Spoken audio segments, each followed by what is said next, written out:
Gece yine sessizdi, divarlarda kölgeler adını deyir dodağım. Qayıtmayan kelimeler, senden qalan soyuq fincan, pəncərədə dumanlı şüşə.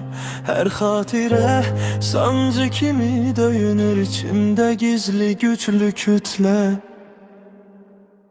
Nəfəsim, sən idin nəfəsim. İndi havam yarım, səsində itmişəm.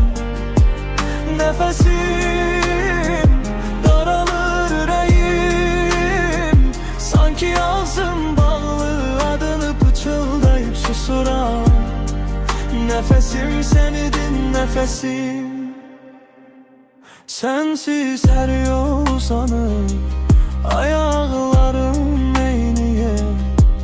Telefonum yanımda ama sen yok, senden haber.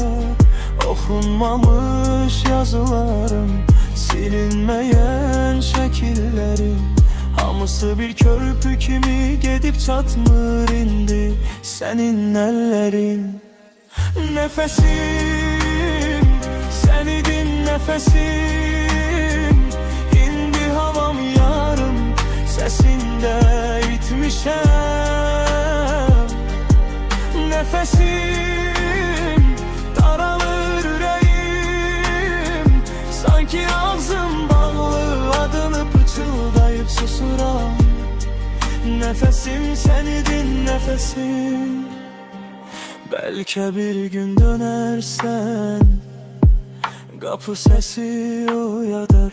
Gitme demek gece olar, ona göre indi kışkırırım içimde.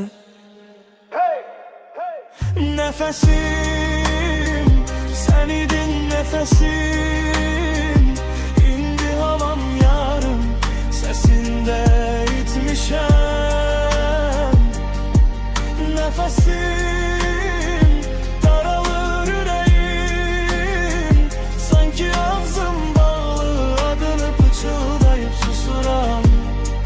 Nefesim, sen idin nefesim.